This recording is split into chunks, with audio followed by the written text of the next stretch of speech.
इस एसआईटी की हिम्मत है क्या कि वो चंपत राय चोर को जेल भेज देगी? चोर लोग चोरों को क्लीन चिट देवे करेंगे। 3 चोरों को आप पकड़ लीजिए, पकड़ के लाल कर दीजिए, पिछवाड़ा लाल करके जेल भेज दीजिए। आप चीफ मिनिस्टर रहेंगे उत्तर प्रदेश के, कोई नहीं रोक पाएगा।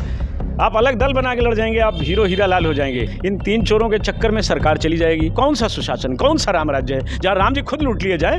वो कोई सरकार है? पूरा देश कह रहा है तीनों चोर हैं। खाली सत्ता नहीं कह रही कि ये तीनों चोर हैं, सत्ता कह रही है कि बड़े ये ब्रह्मचारी तो राजा राम इन्हीं को घोषित कर दें, चल जाए तो। जबरदस्ती कहलाया जा रहा है कि कहो कि चंपत राय बड़े त्यागी हैं। जो राम भगत होगा ना वो कंदराओं में बैठ भजन करेगा। तो मोदी जी तो जाते हैं गुफाओं में। अरे वो फोटो खिंचवाते हैं, वो कौन राम भगत हैं? जा देते हो तो सबसे ज्यादा पूजा वही करते हैं। कोई पूजा वूजा नहीं करते हैं। उनसे बड़ा तो राम में जाते हैं तो एब्सटीन के पहाड़ों में फिरते जाते हैं।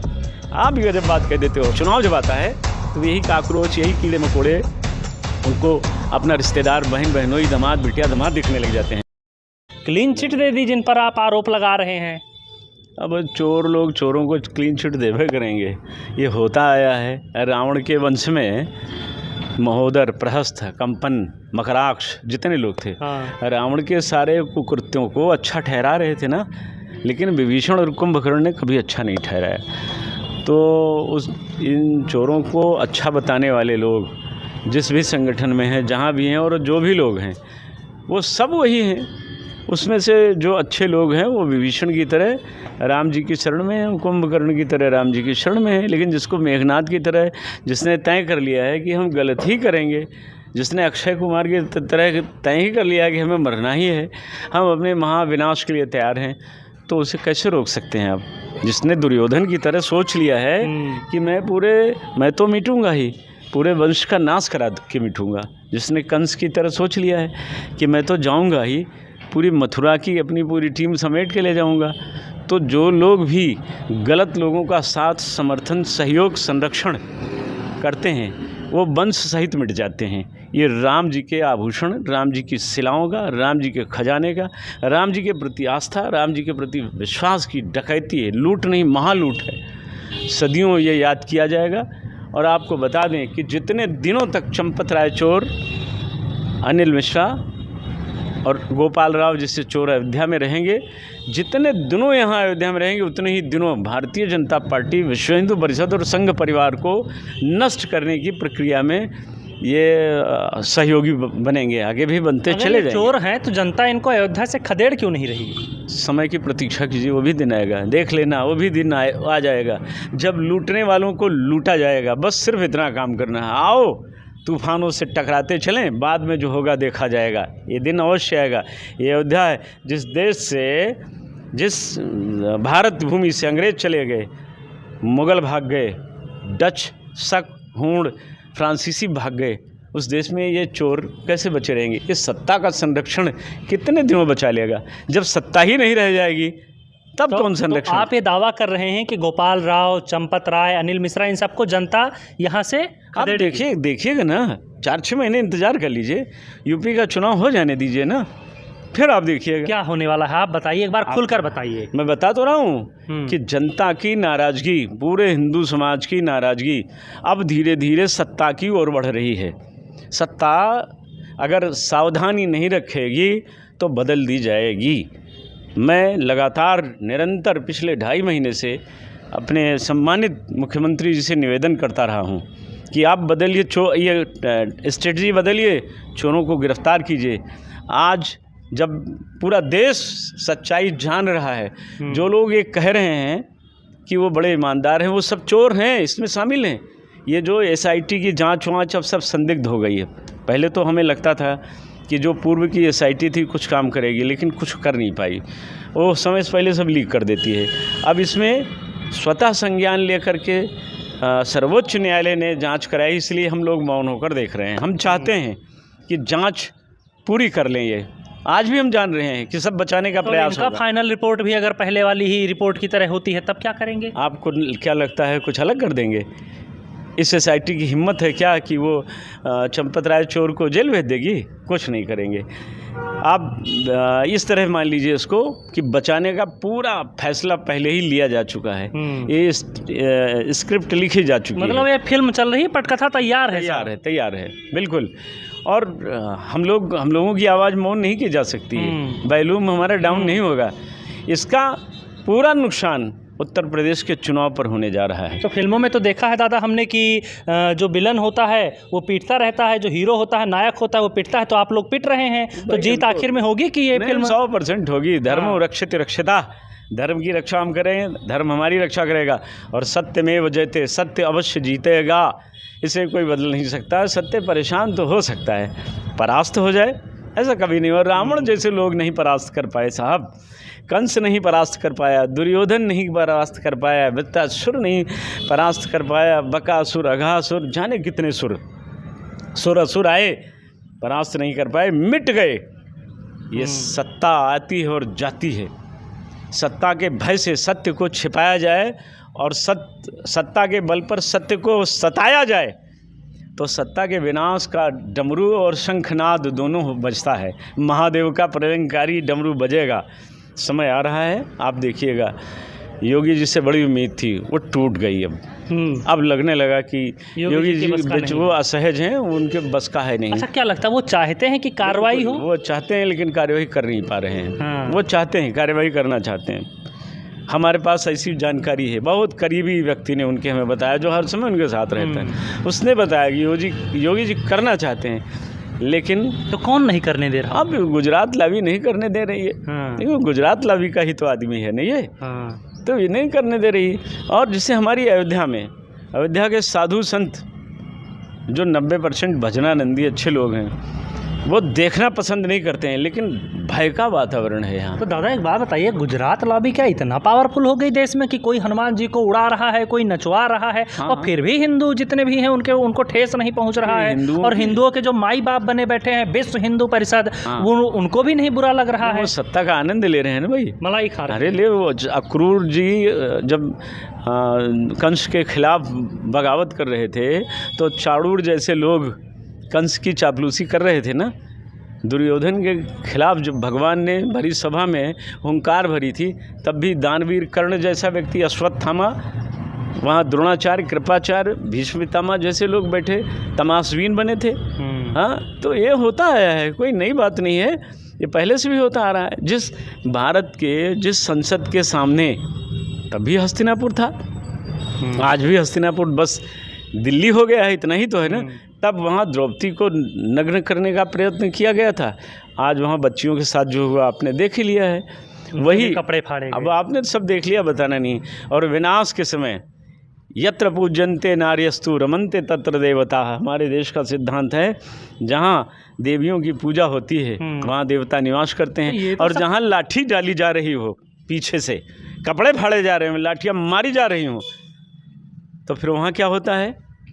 विनाशाय च दुष्कृताम धर्म संस्थापनार्थाय संभवामि युगे युगे। ये वो भी समय आ गया। ये तो भाजपा ही कहते हैं, ये तो उग्रवादी हैं, देश विरोधी ताकतें हैं, कीड़े मकोड़े काकरोच हैं। देखिए वो क्या कहते हैं ये वो जाने, सत्ता सताने के अलावा कुछ जानती नहीं है। सत्ता सताती है लोगों को, लेकिन जब सत्ता के बाहर लोग हो जाते हैं, तब वही चुनाव जब आता है तो यही काकरोच, यही कीड़े मकोड़े उनको अपना रिश्तेदार, बहन बहनोई, दामाद बिटिया दामाद दिखने लग जाते हैं। चुनाव आ रहा है, उन्हीं के घर पे जाएंगे, दादाजी, भैया जी, बेटा जी, नाना जी, बहनोई जी, दामाद जी कहेंगे। ये राजनीतिज्ञों का खेल है। देश का दुर्भाग्य है कि इस देश में जहाँ राम हृदय हृदय में पूजे जाते हैं, गांव गांव गली गली में जहाँ भगवान की पूजा होती है, वहीं ये विश्व हिंदू परिषद के लोगों को, संघ परिवार के लोगों को बोलना चाहिए। उन्हीं के लिए तो आपने रोटी खाई, उन्हीं के नाम पर तो आपको इतनी बड़ी सत्ता मिली है। कई कई राज्यों में सरकार चल रही है। अरे आपको जो आज ड्रामेबाजी कर रहे हो ना, कल इन्हीं के नाम पर जाएगी। जय श्री राम कहकर आए थे ना, राम नाम सत्य है, सत्य बोलो मुक्ति है। अच्छा दादा, ये मंच से जिनको गरियाते हैं, उन्हीं लोगों को जीजा बना लेते हैं। हाँ, बना लेते हैं ना भाई। तब सब देखिए सबके दामाद कौन है, फिर भी नहीं समझ में आता लोगों को। नहीं, सब समझ गए, आप समझ गए, देर में समझे लोग। देर में समझे लोग, समझने में देर हुई। तो गुजरात लॉबी के साथ क्या कुछ होने वाला है आने वाले भविष्य में? देखिए, अब गुजरात लॉबी के साथ तो जो होगा वो बाद में होगा। सबसे पहले तो यूपी लॉबी के साथ होने जा रहा है, चूँकि पहला चुनाव तो यूपी का है। हम लोग कहते रह गए कि योगी जी गिरफ्तार कर लो। इन 3 चोरों के चक्कर में सरकार चली जाएगी। न यहाँ बचेगी, न वहाँ बचेगी, कहीं नहीं बचेगी, सब बदल जाएगा। आप जिन्हें पप्पू, बबलू, गुड्डू सब बोले हो ना, यही लोग सत्ता में आएंगे। आप चिढ़ा लीजिए, गाली दे लीजिए, अगले 2-3 साल में सब बदल जाएगा। अच्छा, आप तो ज्योतिष के अच्छे जानकार हैं, इनका भविष्य क्या दिख रहा है? अब हम इसका कहलवा रहे हो? नहीं कह दीजिए, आप बता दीजिए। हम लोग उनके, आप ही हैं जिनमें इतनी हिम्मत है। और नहीं तो कुछ लोगों को तो हमने देखा है कि हाथों में चूड़ी, वो अलग बात है, चूड़ी दिखती नहीं। हम तो चाहते थे कि योगी जी भारत के प्रधानमंत्री बने, अब नहीं चाहते। पर छोटे भाई योगी जी को इतना दबा दिया गया है, योगी जी का जो छत्रित्व है वो दिख नहीं रहा है। अब इन्होंने कहा था मुझे क्षत्रिय होने पर गर्व है, तो क्या जो क्षत्रिय भगवान राम के, क्षत्रिय भगवान राम के घर में डकैती पड़ गई और आपका छत्रित्व निखरा नहीं प्यारे। चंबल से संभल तक जो आपने किया, हम उसकी प्रशंसा करते हैं। गौ माता की हत्या आप रोक नहीं पाए, राम जी का खजाना, आभूषण, रामशिलाएं लुट गई, चोर घूम रहे हैं, आप उनको महासचिव बनाने के वकालत करने वालों को आप डांट नहीं पा रहे हैं। अयोध्या में कुछ ऐसे लोग हैं जिनसे ज़बरदस्ती कहलाया जा रहा है कि कहो कि चंपत राय बड़े त्यागी हैं, ऐसा कहा जा रहा है। उस सब के यहाँ मतलब डरा धमका के, बिल्कुल प्रेशर डाल, राय की छवि को ठीक किया जाए। हाँ, प्रेशर डाल करके सब जिसके यहाँ जाते हैं, जब वहाँ से निकलते हैं 10 मिनट बाद मेरे पास भी फ़ोन आता है। ये आप बहुत बड़ा खुलासा कर रहे हैं कि चंपत राय की छवि को चमकाने के लिए लोगों के ऊपर दबाव बनाया जा रहा है। ये सच बता रहा हूँ, आप जाके अयोध्या पूछो ना भाई, सब बताएंगे। और जिनके यहाँ जाएं उन्हीं के यहाँ से पूछ लीजिए। अरे हमको तो एक महंत ने यहाँ तक कह दिया कि भैया गनरवा हमारा रह दो, अब वो बचा रहे तो हमारा गनरवा बचा रहे, वही दिलवाई से कहीं ऐसा तो नहीं उन्हीं की बात कर रहे हैं जिनका गनर एक बार हटाया गया? मैं उस पर चर्चा नहीं करना चाहता हूँ। सब हमें भैया भैया कहते हैं, अयोध्या के सभी संत महंत हमारा बड़ा सम्मान करते हैं, तो मैं किसी का अपमान करूं अच्छा नहीं है। आपने एक चीज़ कही यहाँ भी कि योगी जी को दबाया जा रहा है, वो चाहते हैं कार्रवाई हो। तो मेरा एक सवाल ये है कि जो अब्दुल की चूड़ी टाइट करने निकले थे, क्या अब उनकी ही चूड़ी टाइट हो गई है? क्या लगता है आपको? ऐसा लगता नहीं है? दादा आप बताइए। नहीं, आपको क्या लगता है? आप कितना अनुभव, मेरा नहीं है, आपका अनुभव बहुत है। देखिए, ये जो चूड़ी टाइट करने वाला मामला था, अब चूड़ी इधर ही टाइट हो गई है। अब योगी जी खुद परेशान हो गए हैं, उनको लगने लगा। आनंदीबेन पटेल जी, महामहिम राज्यपाल जी ने मंच पर कह दिया, गोरखपुर की बड़ी सब कुछ उन्होंने कह दिया। तो समझने के लिए इशारा काफ़ी, और न समझने के लिए कुछ भी कर लीजिए। तो उन्होंने सब इशारे में कह दिया, और जो उन्होंने कहा वो दिल्ली की आवाज़ है मेरे भाई। वो आवाज़ दिल्ली की है। सब उनके हैं लेकिन बोल कोई और रहा है। आप तो अनुभवी हो गए, देश देख रहे हैं, दुनिया घूम रहे। महामहिम राज्यपाल महोदया जो बोल रही हैं, वो आवाज़ दिल्ली की आवाज़ है और दूर तक चली गई।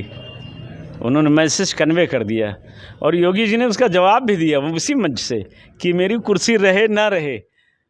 क्यों न रहे, क्यों न रहे? आपकी कुर्सी रहनी चाहिए।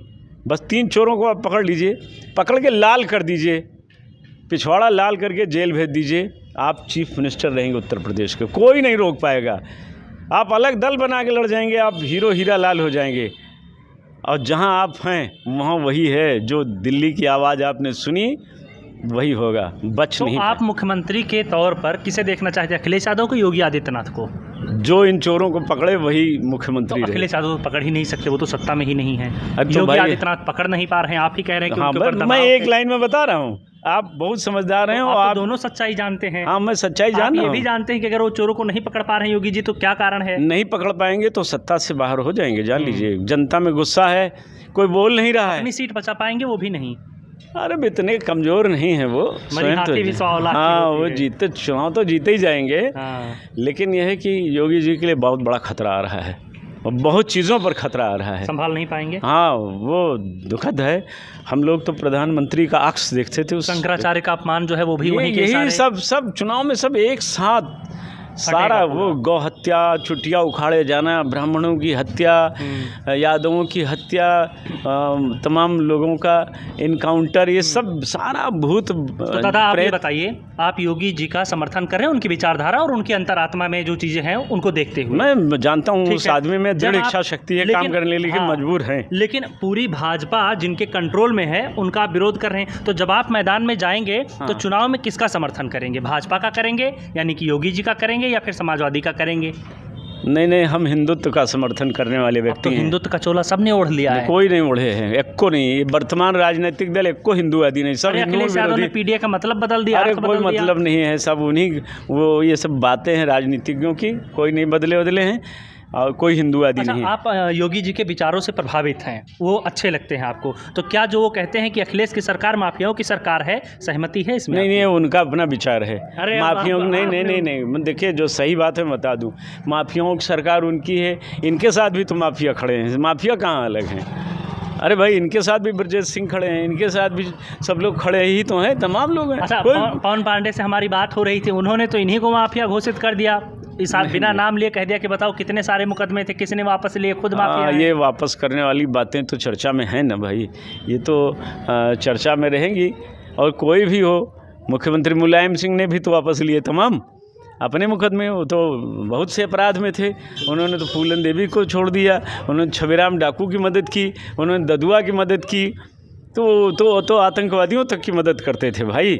उन्होंने तो कहा कि आतंकवादी फर्जी फंसाए गए, उन्हें छोड़ दिया जाना चाहिए। पवन पांडे से आपकी कैसी बातचीत? क्या हमारा क्या बातचीत होगा, उनका अलग दल है, हमारा अलग विचार है। हम हिंदूनिष्ठ विचारधारा के हैं, वो कम्युनिस्ट विचारधारा के हैं। लेकिन इस समय तो एक ही मुद्दे के नीचे, एक ही छत के नीचे नहीं, वो राम का काज कोई करे, हम उसके साथ हैं। हाँ। अखिलेश जी ने कहा कि राम मंदिर में चोरी हुई, हम उनका समर्थन करते हैं कि उन्होंने कम से कम आवाज़ उठाई, अच्छा लगा। जो बात कहेगा जो अच्छा, वो हमारे लिए हितकारी है, हिंदू समाज के लिए हितकारी है। तो तमाम लोग ये कहते हैं कि अखिलेश को, पवन पांडे को इस बात की चिंता नहीं कि राम मंदिर से चंदा चोरी हो, उन्हें इस बात का ज़्यादा फिक्र है कि इससे हमारा वोट बैंक मजबूत होगा। अब ये तो राजनीतिज्ञों का खेल है, ये जो जब इनको इसकी चिंता नहीं है, इन्होंने राम जी को खजाने को लुटते देखकर कोई कार्यवाही नहीं की, तो अगला अगर बोल रहा है तो फिर जनता तो तौल रही है ना कि कौन क्या कह रहा है ना। आप भी तो जानते हो सच्चाई ना। तो क्या पवन पांडे राजनीति का व्यवसायीकरण कर रहे हैं या वाकई में वो राम भक्त हैं, असली वाले राम भक्त? नहीं, देखिए, राम भक्त राजनेता नहीं हो सकते हैं, राजनीतिज्ञ कोई राम भगत वगत नहीं होते हैं। ये सब दाम और काम सत्ता के भगत होते हैं। वो चाहे कोई भी हो, जो राम भगत होगा ना, वो कंदराओं में बैठ के भजन करेगा। तो मोदी जी तो जाते हैं गुफाओं में। अरे वो फोटो खिंचवाते हैं, वो कौन राम भगत हैं? जा देते हो तो सबसे ज्यादा पूजा वही करते हैं। कोई पूजा वूजा नहीं करते हैं, उनसे बड़ा तो राम कंदरा में जाते हैं तो एब्सटीन के पहाड़ों में भिरते जाते हैं। आप भी गजब बात कह देते हो, ऐसा कुछ नहीं है। तो क्या पता उन्हें लगा हो कि मुझे अपने पापों का प्रायश्चित कर लेना चाहिए। हाँ, ये है, ये हो सकता है। तो लेकिन कैमरे के सामने ही प्रायश्चित होना जरूरी होता है क्या? प्रायश्चित करने के लिए 18 घंटे काम करते हैं वो। अभी राम जन्मभूमि में अभी ट्रस्ट वालों ने प्रायश्चित कराया कि भगवान, हमने चोरी तो किया, हमारे लोगों ने क्षमा कर दीजिएगा। तो 15 दिन शायद कोई अनुष्ठान चला, प्रायश्चित यज्ञ चला, लेकिन इससे प्रायश्चित पूरा हो गया क्या? रावण का प्रायश्चित पूरा हो जाएगा क्या? लंका दहन और रावण दहन नहीं होगा क्या? अब दुर्योधन का पाप खत्म हो गया क्या? पापी का पाप कभी ख़त्म नहीं होता है। तो उनका सबका तो संहार हुआ था, इनका क्या होगा? इनका बहिष्कार भी होगा, संहार भी होगा, सब होगा। इनका बहिष्कार हो ही गया है, लगभग शुरुआत हो गई है। जैसे चुनाव हारा, यूपी का चुनाव, वर्तमान सत्ता हारेगी। जो परिस्थितियां हैं, अगर अभी भी समय है भाई, हम तो बार बार कहते हैं योगी जी को, आप पकड़ लीजिए। 3 चोरों को पकड़ने में कितने ताकतवर है, चोर और गिराकट इतने ताकतवर हो जाए, ये तो इसका मतलब सत्ता बहुत कमज़ोर है, बहुत कमज़ोर है। चोर नहीं पकड़ पा रही है, तो आप किस शासन की बात कर रहे हो? कौन सा सुशासन, कौन सा राम राज्य है जहाँ राम जी खुद लूट लिए जाए? वो कोई सरकार है?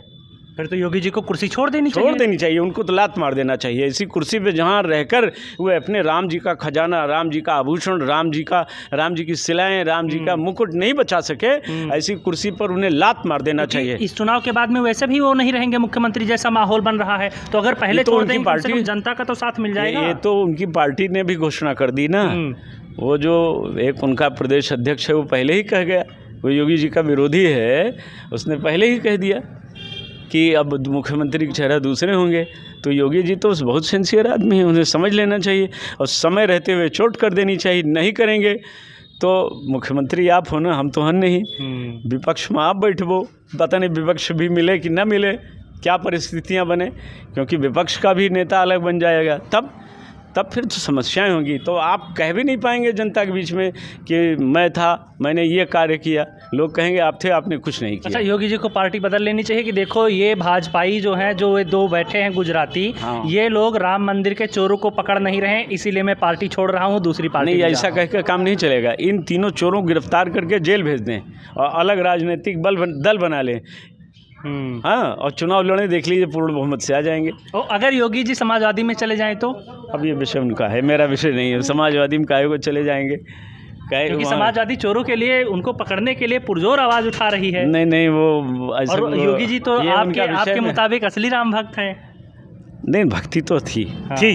हाँ, दिख नहीं रही, बस दिखानी पड़ेगी। नहीं दिखाएंगे तो जनता दिखाएगी। तो तोते की जान कहाँ बसी है फिर? अब तोते की जान सत्ता बसती है, सत्ता अपने ढंग से काम नहीं कर पा रही है, तो मामला तो गड़बड़ होने जा रहा है। आखिरी सवाल, अगर इस एसआईटी की फाइनल रिपोर्ट भी पहले वाली की तरह रहती है तो आप लोग क्या करेंगे? हम सुप्रीम कोर्ट को चिट्ठी लिखकर भेजेंगे। हमने पूरा तैयार कर लिया है, हम इंतजार कर रहे हैं, इसीलिए मैं मौन हूँ। ये तो आपने बुलवा दिया तो मैं मौन हूँ कि एसआईटी ये कह न सके कि आप लोग बीच में बोल गए। हम सुप्रीम कोर्ट को अलग से भेजेंगे। हाँ, चिट्ठी पूरी भेजेंगे और एसआईटी का भी काला चिट्ठा भेजेंगे कि किस तरह प्रभावित हुए। वो भी सब जांच, देखिए वो जांच कर रहे हैं तो क्या हम लोग बैठे हैं? हम लोग भी जांचें कर रहे हैं। आपने क्या किया आज तक, क्या कार्यवाही आ रही है? आप अपनी रिपोर्ट सौंप देंगे? हाँ, पूरी सौंपेंगे। हम जनता की आवाज़ सौंपेंगे, जनता की आवाज़। माननीय सर्वोच्च न्यायालय को जनता की आवाज़ सौंपेंगे, क्योंकि जनता की आवाज़ वो बड़ी ख़तरनाक है। यहाँ का ठेले वाले से लेके खुमचे वाला, बड़े बड़े होटल वाला, अमीर गरीब मजदूर, सब कहते हैं ये तीनों चोर हैं। पूरा देश कह रहा है तीनों चोर हैं। खाली सत्ता नहीं कह रही कि ये तीनों चोर हैं, सत्ता कह रही है कि बड़े ये ब्रह्मचारी तो राजा राम इन्हीं को घोषित कर दें, चल जाए तो। चल नहीं रही है ना, क्योंकि माल तो इन्होंने सबको दिया होगा, तभी ये भाव आ रहा है। ये भाव तभी आएगा बचाने का। हमने अगर आपसे घूस खाया है, हम आपके खिलाफ नहीं बोल पाएंगे। तो ये क्या अली बाबा 40 चोर की गैंग है? जरूर कुछ तो है। कुछ तो ऐसा बड़ा कुछ है, क्योंकि अब तो लगने लगा कि चोरों को बचाने का मतलब पूरे देश के बड़ी बड़ी शख्सियतें लग गई हैं। इसका मतलब है कि पूरी दाल काली है। हाँ, और ये 3 चोर नहीं हैं, इनके पीछे बड़े बड़े चोर हैं, जो चुनाव में हम लोग खुलासा करेंगे, लोगों को बताएंगे कौन कौन है। पता है सब जानकारी। आप एक लाइन में आप बताइए कि राम मंदिर निर्माण पर वाहवाही लूटने वाली सरकार, जो अब राम मंदिर में चोरी पर इतनी बेइज्जती करवा चुकी है, उसके साथ आने वाले चुनाव में क्या होने वाला है? 27 में भी और 29 में भी। आंसू देखा है कभी किसी को रोते देखा आपने? देखा है ना। बस वो आंसू पूछने के लिए तैयार रहिएगा, यही देखिएगा। ठीक दादा, बहुत बहुत धन्यवाद बातचीत के लिए। तो 27 में भाजपाइयों के साथ क्या होगा, दादा ने अच्छे से बता दिया।